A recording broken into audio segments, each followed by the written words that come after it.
إن الحمد لله نحمده ونستعينه ونستغفره ونعوذ بالله من شرور أنفسنا ومن سيئات أعمالنا من يهدي الله فلا مضل له ومن يضلل فلا هادي له وأشهد أن لا إله إلا الله وحده لا شريك له وأشهد أن محمدا عبده ورسوله أما بعد فإن أصدق الحديث كتاب الله وخير الهدي هدي محمد صلى الله عليه وآله وسلم وشر الأمور محدثاتها وكل محدثة بدعة وكل بدعة ضلالة وكل ضلالة في النار. Donc on continue Inch'Allah cette série l'ordonnement précieux des époux vertueux. Et on était au chapitre de l'éducation des enfants et les droits qu'ont les enfants. Huquq al-awlad, les droits des enfants. Et on a déjà parlé la semaine dernière de ces droits-là, en commençant par Tasmiya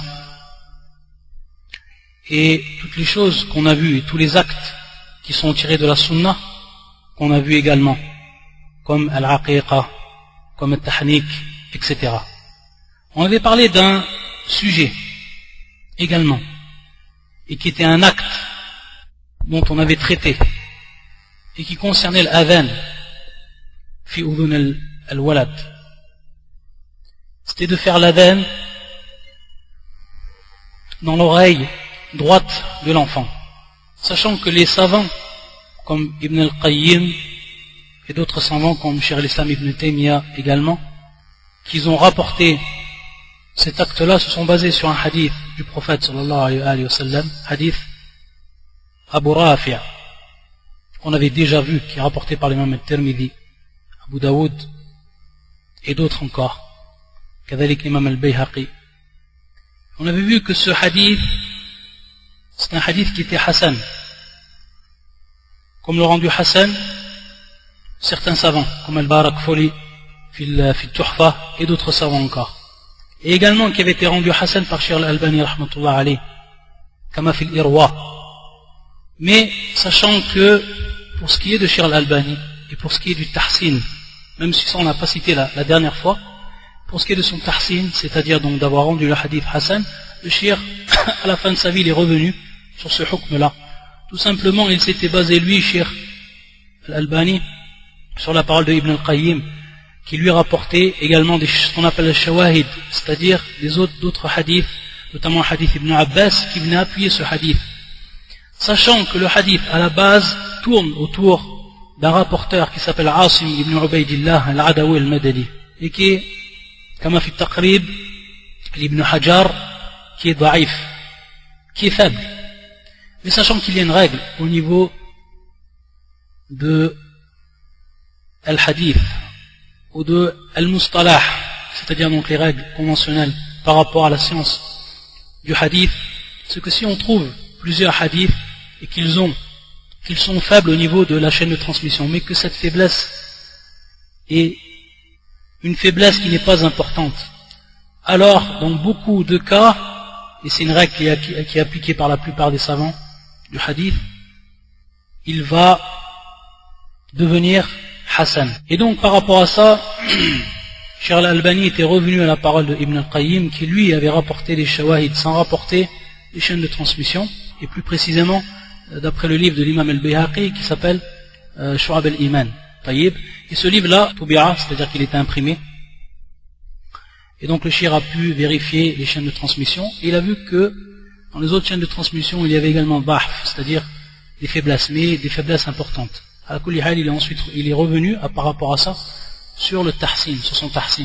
Le fait d'avoir rendu le hadith Hassan, il est revenu par rapport à cela, il l'a rendu faible. À la kulli hal, en regardant et en revenant sur ces chaînes de transmission, Naam, elles ne sont pas fortes et elles ne vont pas être considérées comme authentiques. Belle, faible, comme l'a dit le shir. Mais d'autres savants, eux, ont vu at-tahsin et beaucoup de savants ont appliqué ce hadith. Parmi les mu'asirin, Cheikh al-Uthaymin et d'autres encore, Cheikh Ben Baz et d'autres encore. À la kulli hal ikhtilaf, il y avait le masala, c'est-à-dire qu'il y a un ikhtilaf par rapport à cette question-là, sachant également qu'on avait basé notre parole sur la parole d'Ibn al-Qayyim. Donc voilà pour ce qui était du rappel de cette question-là, et qui concernait donc la question de l'adhan dans l'oreille de l'enfant, et qu'on avait vu donc, et dont on avait parlé la semaine dernière. Ensuite, on avait parlé également de donc al-aqiqa. Al-aqiqa, on a vu exactement ce que c'était, qu'est-ce que ça voulait dire. Et dans le hadith qu'on avait vu la semaine dernière, il y avait également cette parole du prophète sallallahu alayhi wa sallam, lorsqu'il avait parlé donc de al-aqiqa, et qui était wa amitu anhu al-adha, c'est-à-dire dissiper de lui le mal, al-adha, qui est donc le mal. Et qu'est-ce que voulait dire cette parole-là, et qu'est-ce que ça représentait concrètement? C'était tout simplement haqq ar-ras, le fait de raser la tête du nouveau-né, et donc de raser les cheveux qu'il a au moment de la naissance. Ça, c'est ce qu'on appelle haqq ar-ras. Et c'est ce qui est voulu par le prophète sallallahu alayhi wa sallam lorsqu'il a dit amitu anhu al-adha, amitu anhu al-adha, donc dissiper de lui le mal. Donc il a considéré ces cheveux qui sont présents comme un mal, al-adha. Et donc, à partir de là, il a dit dans un autre hadith, le prophète sallallahu alayhi wa sallam, ou plutôt, il a ordonné Fatima, donc sa fille, de raser la tête de Al-Hassan lorsqu'il est né. Dans ce hadith qui est rapporté par l'imam Al-Hakim, ou Al-Tirmidhi, ou Al-Bayhaqi également, et qui est un hadith authentifié par Cheikh Al-Albani et d'autres savants également, où le prophète sallallahu alayhi wa sallam, lorsqu'il est né donc Al-Hassan, et qu'il a égorgé pour lui, c'est-à-dire donc 2 moutons, il a dit à Fatima, donc sa fille, Ya Fatima, ihliqi ra'sa, wa tasaddaqi bi zinati sha'rihi fiddatan, wa tasaddaqi bi zinati sha'rihi fiddatan. C'est-à-dire, il lui a donc dit à Fatima, radiyallahu ta'ala anha, de lui raser la tête, de lui raser donc ses cheveux, les cheveux de Al-Hassan. Et ensuite, de donner en aumône, bizina, bimarna al-wazn, on a al-wazn, de donner donc en aumône le poids de ces cheveux-là, et comment? Fidbatan, c'est-à-dire en argent. Donc, voir à quoi correspond ce poids des cheveux, et le donner ensuite, cette valeur-là, cette valeur et ce poids, le donner donc en argent. Ça donc c'est cette sunna qui nous a été indiquée par le prophète sallallahu alayhi wa sallam. Et la question qui va se poser ici, est-ce qu'on fait cela pour le garçon, et est-ce que l'on fait pour la fille? Pour le garçon, c'est plus qu'évident, mais pour la fille, c'est en réalité également évident. Pourquoi? Parce que le prophète sallallahu alayhi wa sallam dans le hadith, lorsqu'il a dit amitu anhu al-adha, al-adha, si c'est un mal non seulement pour le garçon, mais c'est un mal également pour la fille. Et donc la fille, elle a droit également qu'on lui dissipe ce mal-là, comme le garçon a eu droit. Ça, c'est la première chose. La deuxième chose également, et ça c'est une règle de façon générale, au niveau de l'ahkam, au niveau des lois de la religion, c'est qu'il n'y a de différence entre l'homme et la femme, entre le mâle et la femelle, au niveau des lois religieuses, sauf avec une preuve qui va venir, une preuve prise du Coran ou de la Sunna, une preuve authentique, qui va venir nous spécifier qu'il y a une différence par rapport à cette loi entre l'homme et la femme. Sinon, on va revenir à la base, et cette base-là qui nous est donnée par le prophète sallallahu alayhi wa sallam lui-même, dans un hadith authentique, où le prophète sallallahu alayhi wa sallam yaqul, إنما النساء شقائق الرجال et معنى الشقائق بمعنى أمثالهم كما ذكر ذلك المناوي, c'est-à-dire c'est leurs semblables. Les femmes sont les semblables des hommes par rapport au ahkam, par rapport donc aux lois de l'islam. Ce qui est obligé pour l'homme, c'est obligé pour la femme. Ce que la femme a de droit, l'homme il a de droit, etc. Taïb, sauf bien entendu ce que va venir préciser le shar, ce que va venir préciser la religion, et qui va faire une distinction. Et bien entendu, cela repose sur des bases évidentes et des preuves tirées du Coran et de la Sunna.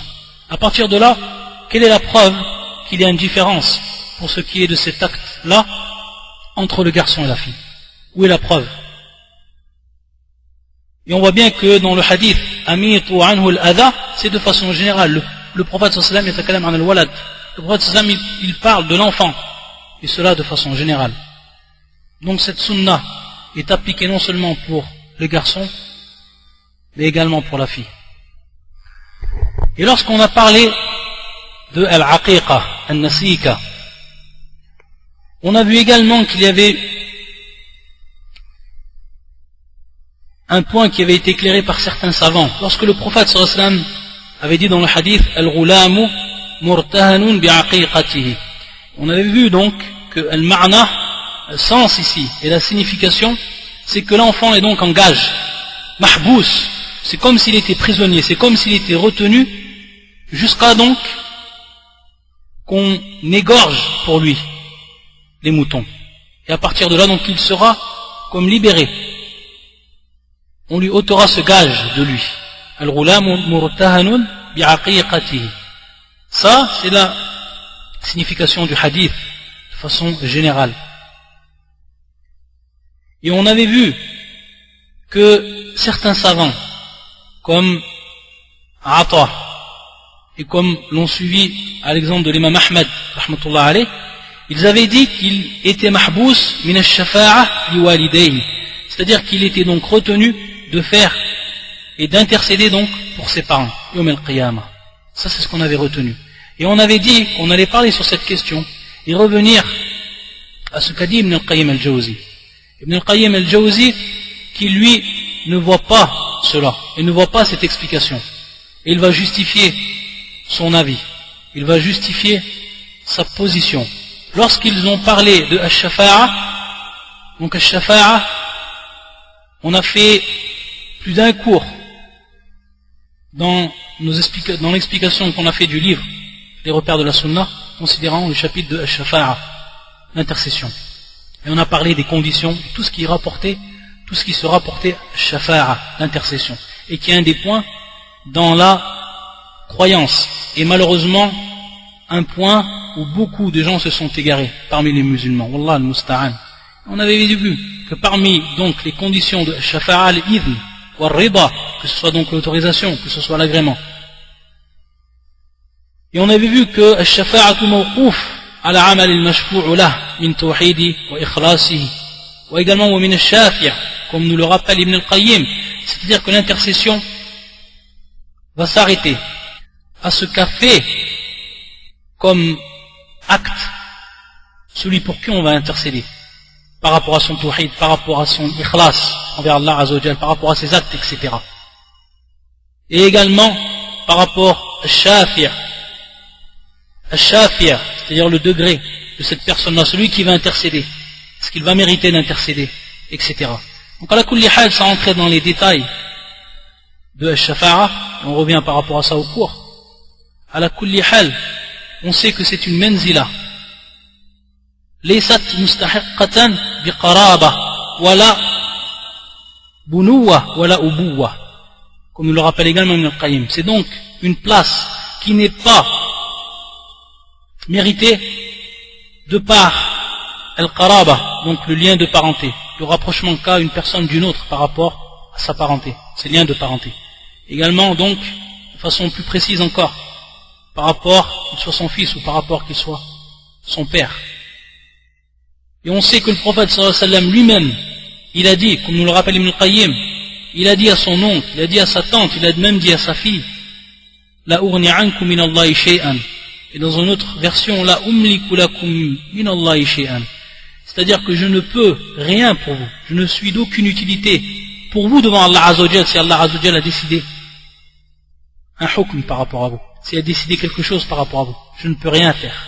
La umlik, rien ne m'appartient devant Allah Azza wa Jal.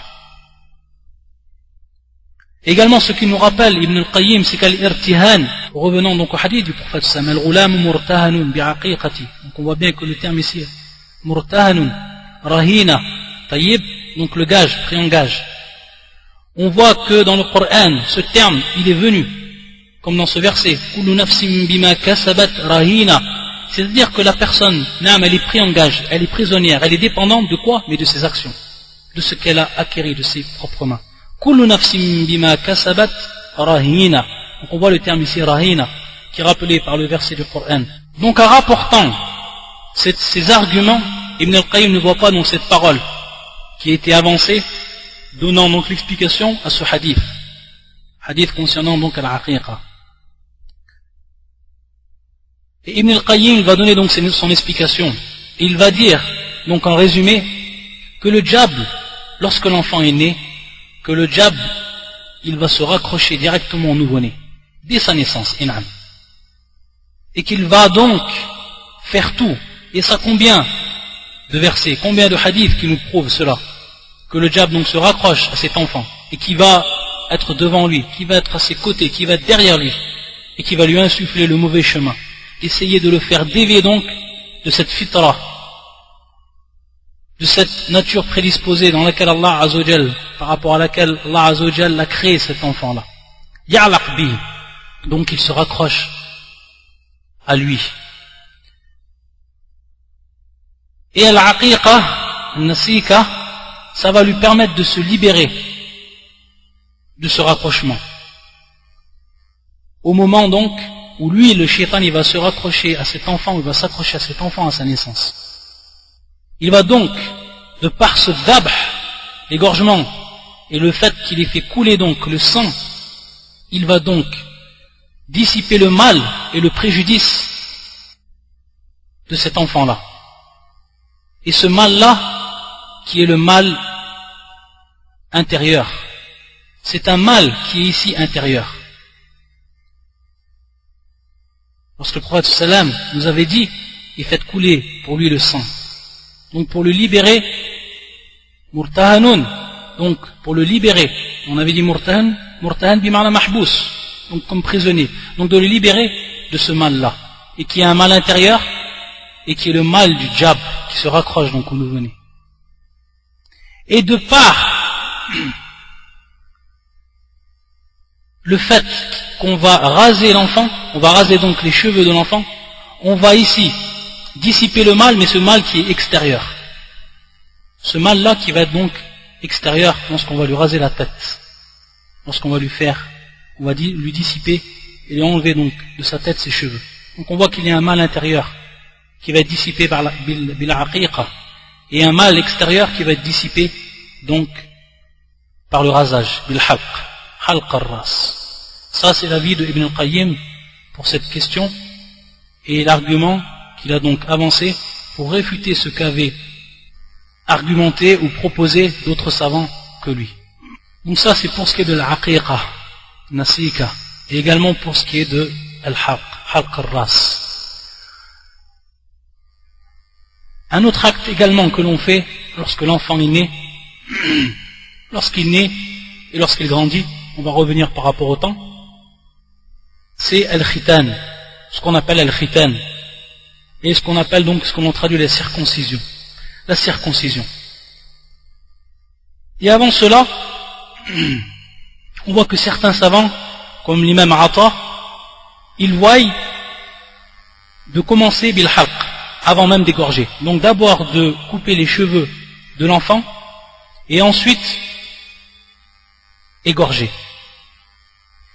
Et lui, l'imam Ibn al-Qayyim, il voit, pourquoi il a dit ça, c'est peut-être pour donc différencier des manasik al-hajj, ce que l'on fait donc pendant le hajj, les rites du hajj. Pourquoi? Parce qu'on sait que dans la sunna, et le meilleur par rapport à ça, c'est que l'on mette d'abord, ou qu'on fasse d'abord l'égorgement, et ensuite al-halq, yani muqaddim al-nahr al-halq, c'est-à-dire qu'on va donc faire devancer l'égorgement par rapport donc à le rasage. Donc ça, c'est, même si tout est permis de faire sans premier et sans deuxième, ou l'inverse, mais de la sunna, c'est de commencer d'abord une nahar, donc de commencer par égorger. Et donc, lui, Ata, il a donné donc cet avis pour ne pas, ou pour différencier donc cet acte-là que l'on fait durant le hajj. Et donc il voit, et c'est un ijtihad minhu, c'est un effort d'interprétation, qu'il voit qu'on commence d'abord bil haqq, avant même d'égorger, même s'il n'y a rien qui est ici indiqué par la législation. On le rappelle à titre de faïda. Al-khitan, donc qui est la circoncision. Il y a al-khitan mashroua. Mashroua, c'est-à-dire donc c'est quelque chose qui est légiféré dans la religion. Et on va voir même voir l'avis des savants par rapport à cela. Que ce soit pour les hommes et que ce soit également pour les femmes. Naam, que ce soit également pour les femmes. On appelle al-khitan pour les hommes et les femmes, mais également certains savants disent al-khafd pour les femmes. Et donc les femmes également sont concernées par la circoncision. Et naam. Et celui qui dit qu'il n'y a pas de circoncision pour les femmes en islam, hada jahil. C'est un ignorant de la sunna du prophète sallallahu alayhi wa sallam, comme on va le voir, et comme on va appuyer ce que l'on apporte par des paroles du prophète sallallahu alayhi wa sallam qui mettent en évidence de façon claire et nette que la circoncision des femmes, c'est bel et bien légiféré dans la religion. Mais on va voir son degré, c'est-à-dire on va voir donc quel est son statut. Quel est son statut. Mais à la base, mashroua, comme l'ont précisé pratiquement tous les savants de l'islam. Et bien entendu, binisbati al-mashrou'iyya, on revient à un hadith de Abi Huraira qui fit sahihain, dans l'authentique de l'imam al-Bukhari et de l'imam Muslim, où le prophète sallallahu alayhi wa sallam nous a rappelé al-fitratu khams, nous a rappelé donc 5 choses de la fitra, donc des caractéristiques de cette fitra, même des choses qui sont à la tête donc de cette fitra, à la tête de ces caractéristiques propres à la nature prédisposée, la fitra, la nature saine, la fitra. Et il a cité parmi ces choses-là le khitan. Il a cité parmi ces choses-là le khitan, ce qui prouve donc al-mashrou'iyya, la législation, et le caractère légitime de cet acte-là. Certains savants donc ont divergé à son statut. Est-ce que c'est obligatoire ou est-ce que c'est mustahab? Est-ce que c'est préférable ou est-ce que c'est une obligation? Sachant que ceux qui ont dit que c'était mustahab, c'est-à-dire préférable, ils sont revenus principalement à un hadith du prophète sallallahu alayhi wa sallam. Et ces savants sont Al-Hassan, également Abu Hanifa et certains parmi les Hanbalites, Ba'dul Hanabila, qui ont vu que c'était mustahab, al-khitan. Et ici on parle dans le cas des hommes.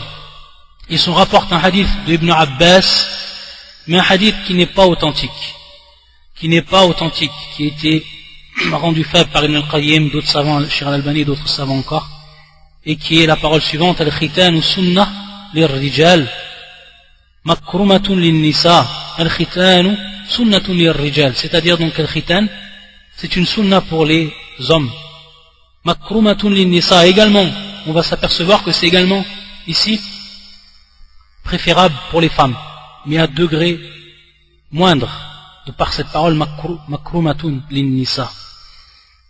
Dans un premier temps, les savants donc ont répondu à ceux qui ont dit que c'était obligatoire. Ils ont répondu que fichar, au niveau de la législation, un sunnah, ça veut vouloir dire également ce qui est obligatoire, sachant que un sunnah, de manière générale, au niveau de la langue arabe, c'est at-tariqa, c'est-à-dire donc le chemin. Et ce chemin-là, qui est le chemin de la sunnah, il peut y avoir des choses qui sont obligatoires et des choses qui sont mustahab, c'est-à-dire surérogatoires. Donc pour les hommes, al-khitan ou sunnatun lir-rijal. Donc on peut comprendre le hadith également comme cela. À kulli hal, c'est un hadith qui n'est pas authentique, donc on ne peut revenir sur lui. Et ceux qui ont dit que c'était obligatoire, comme l'imam al-Awza'i, l'imam Malik, l'imam al-Shafi'i, l'imam Ahmed, et donc la plupart des savants, même certains savants ont été plus loin pour prouver l'obligation et le degré obligatoire de al-khitan, donc de la circoncision, jusqu'à que l'imam Malik voyait qu'il n'était pas permis à un homme qui n'est pas circoncisé de prier comme imam. Man lam yakhtatin lam tajuz imamatuhu wa lam tuqbal shahadatuhu. Celui qui n'est pas donc circoncisé, il n'est pas permis qu'il prie comme en tant qu'imam, et on n'accepte pas sa shahada, son témoignage. Jusqu'à ce point, l'imam Malik a été pour donc montrer l'importance qu'il donnait au caractère obligatoire et le degré du caractère obligatoire de cet acte-là. Sur quoi ils sont basés ces savants? Dans un premier temps, dans ce hadith qui est rapporté par l'imam al-Bukhari, l'imam Muslim, bin hadith Abi Huraira, et qui nous précise le prophète sallam que Ibrahim alayhi salam, le prophète Ibrahim alayhi salam, il s'est circoncisé alors qu'il avait 80 ans. Enam. Ikhtatana wa ibnu thamanina sana, comme nous l'a informé le prophète sallam. Il s'est donc circoncisé alors qu'il avait 80 ans. Et qu'est-ce qu'il nous dit Allah Azza wa Jalla dans le Coran? De suivre la voie de Ibrahim dans ce verset. Thumma awhayna ilayk, et nous t'avons donc révélé à toi.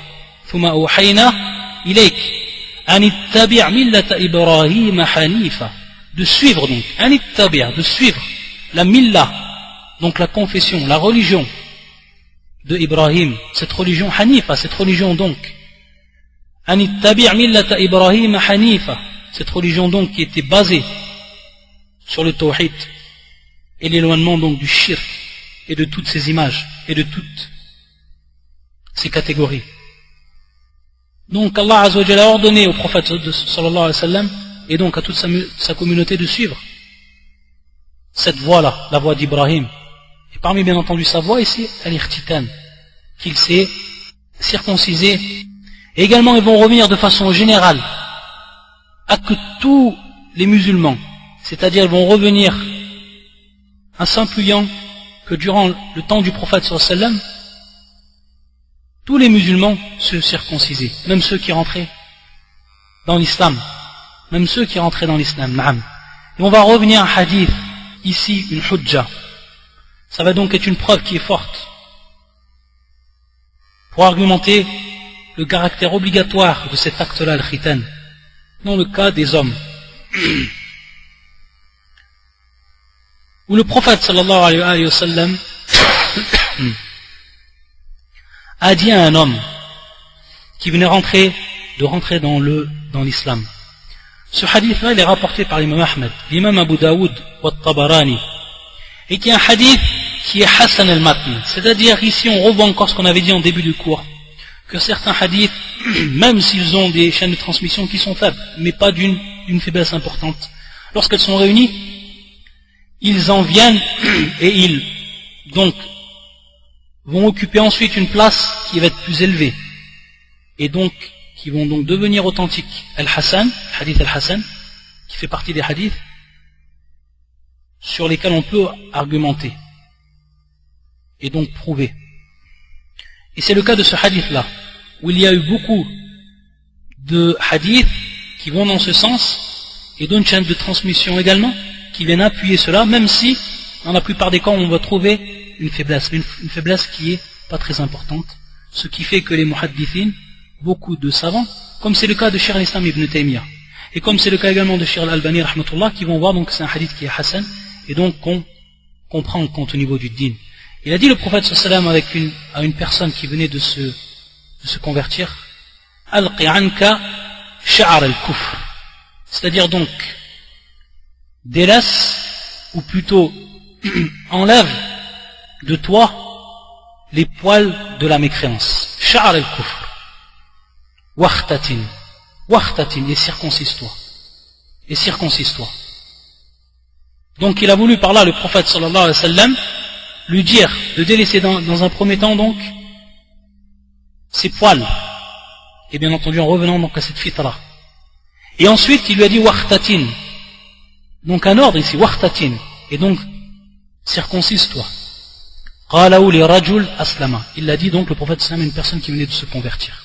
Donc ça c'est une preuve qui est très forte pour prouver que la personne qui se convertit à l'islam, elle devra se circonciser, et ça de manière obligatoire. Et pour ce qui est de la femme, il faut savoir que la plupart des savants ont vu que pour ce qui était de la femme, pour ce qui était de la fille, c'était mustahab.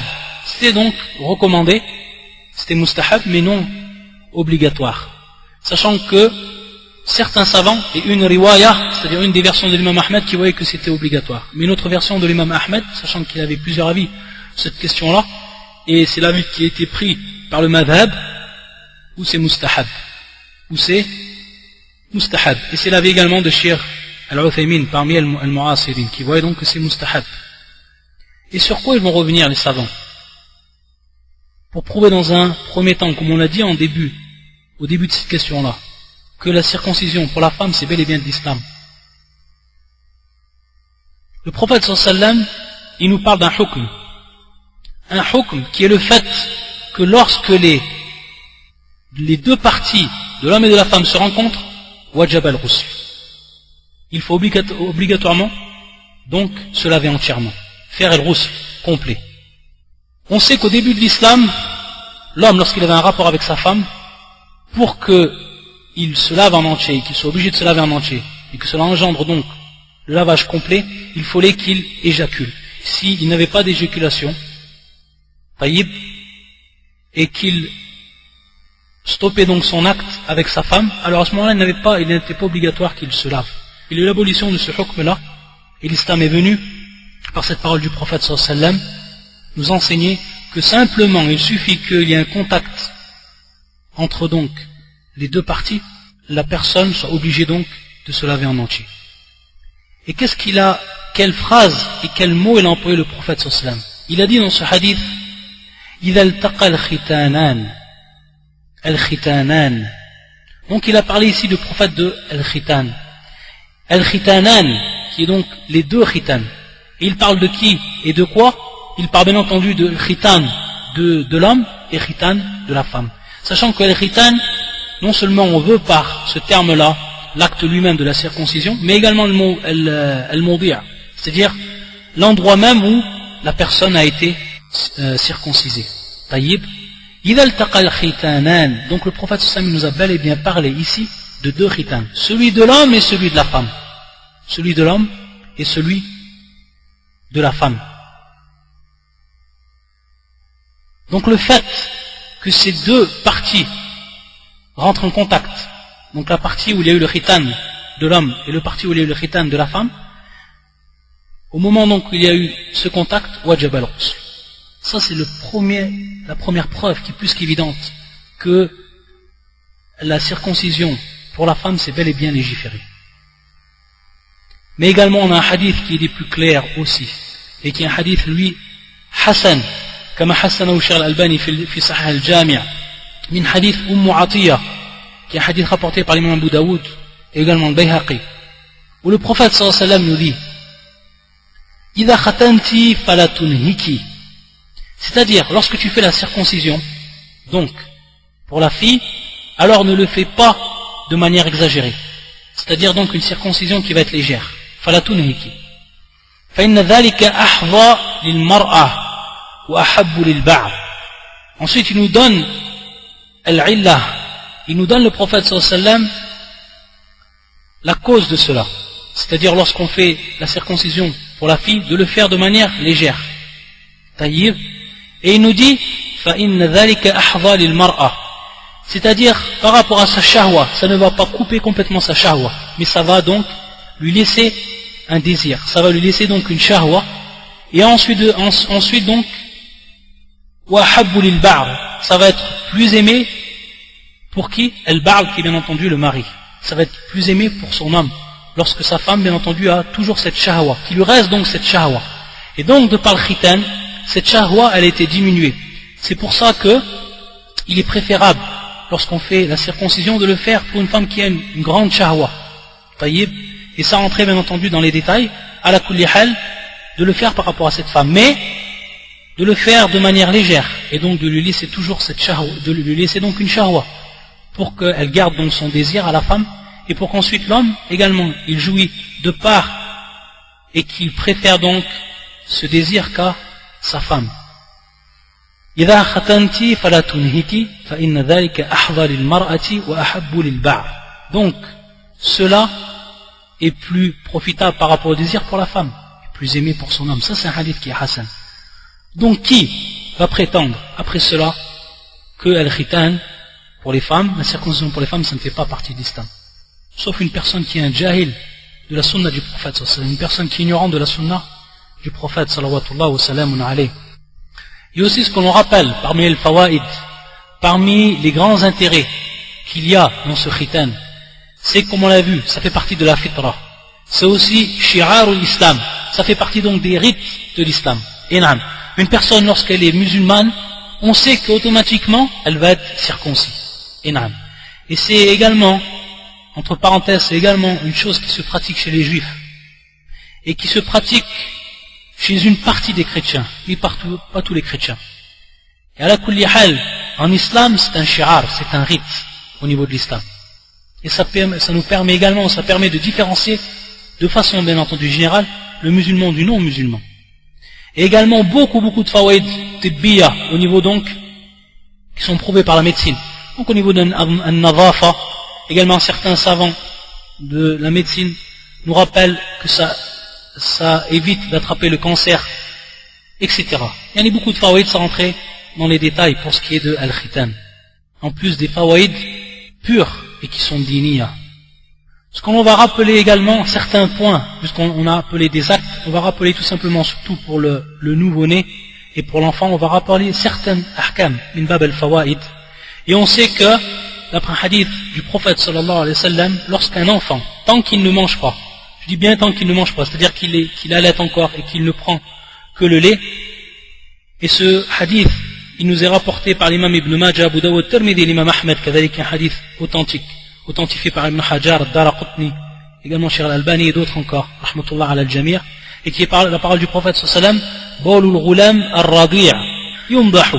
Qu'est-ce que ça veut dire? Ça veut dire que l'urine de l'enfant, bien sûr ici le ghulam, le nouveau-né, ar-radi' qui allait encore, yumdahu. C'est-à-dire donc que l'on asperge uniquement d'eau. Asperger donc uniquement d'eau. Wa bawlul jariyah yursal. Et l'urine de la fille, par contre, yursal, c'est-à-dire donc qu'on lave complètement. Et donc il y a une différence dans le fait narush al-ma, le fait d'asperger simplement de l'eau, ce qui prouve que ce n'est pas najis, que ce n'est pas en fait une impureté. Contrairement ici, bol al-jariya, contrairement à l'urine de la fille qui va elle être une impureté. Pourquoi? C'est une impureté parce que le prophète sallallahu alayhi wa sallam nous a précisé ici qu'il fallait bel et bien laver un yursal, cette urine-là, lorsqu'elle touche les habits et autres. Donc ce qui prouvait donc que c'était une najasa, contrairement donc à celui de l'enfant. Également par rapport aux enfants, et c'est ce qui est permis, c'est qu'on a le droit de prendre les enfants durant la prière, c'est-à-dire de porter son enfant durant la prière. Et ceci est authentifié du prophète sallallahu alayhi wa sallam, qui lui-même l'a fait, comme cela est rapporté dans le Sahih de l'imam al-Bukhari, l'imam Muslim, in hadith Abi Qatada, où le prophète sallallahu alayhi wa sallam, il a pris durant la prière, alors qu'il était debout, il a pris dans ses bras, et il l'a porté Umama bint Zainab bint Rasulillah sallallahu alayhi wa sallam. Donc Umama, sa petite fille, qu'il l'a portée durant la prière, et qu'il donc l'a laissée à terre lorsqu'il se prosternait, et qu'ensuite lorsqu'il se relevait, le prophète sallallahu alayhi wa sallam, il la reprenait ensuite. Donc ça c'est permis dans la sunna du prophète sallallahu alayhi wa sallam de prendre l'enfant lorsqu'on prie, et de le porter donc lorsqu'on prie. Ça, c'est certains points donc, et certains ahkam par rapport à l'enfant, min bab al-fawaid. Et les enfants, la shak, anna ni'ma, ni'matun azima, la shak, qurratul a'yun, c'est une grande ni'ma les enfants, un grand bien. Ça embellit les yeux, et ça on l'a déjà cité, mais il faut savoir que c'est également une fitna. Les enfants, c'est également une fitna, fitnatul awlad. C'est également une fitna, donc une épreuve pour l'homme. Et lorsqu'on parle d'épreuve, une épreuve par rapport à sa religion, et qu'il fasse attention donc, l'homme, qu'elle fasse attention la femme, que l'amour qu'il a pour ses enfants ne le détourne pas de l'obéissance d'Allah Azza wa Jal. C'est ce qui est voulu par cette fitna. Fitnatul awlad, comme les femmes également, sont une fitna. Les femmes également sont une fitna. Que l'homme ne se détourne pas de l'obéissance d'Allah Azza wa Jal, qu'il ne faille pas de l'obéissance d'Allah Azza wa Jal, pour l'amour qu'il a pour sa femme, qui va peut-être l'induire dans certains cas à désobéir à Allah Azza wa Jal. Ça c'est une fitna, na'am, fitnatul awlad, et également fitnatul azwaj. C'est pour ça qu'Allah Azza wa Jal nous dit dans son Coran, wa'lamu, et sachez, annama amwalukum wa auladukum fitna. Sachez donc que vos biens et que vos enfants. Allah Azza wa Jalla, Allah subhanahu wa ta'ala, il a cité ici les enfants. Wa awladukum fitna. C'est une fitna, une épreuve. وَأَنَّ اللَّهَ عِنْدَهُ أَجْرٌ عَظِيمٌ, et qu'Allah Azza wa Jal, il a auprès de lui une grande récompense, une récompense qui est énorme. In'am. C'est vers Allah Azza wa Jal qu'il faut chercher cette récompense et la satisfaction d'Allah Azza wa Jal. Et donc se méfier de cette fitna des enfants. Et également il nous dit subhanahu wa ta'ala, inna min azwajikum awladikum, il y a donc parmi vos femmes et parmi vos enfants aduwwan lakum, ceux donc qui vont être comme des ennemis pour vous, c'est-à-dire comme une fitna pour vous, comme des ennemis qui vont vous écarter du chemin d'Allah, qui vont vous écarter de la désobéissance. Fahdharuhum, donc prenez garde d'eux.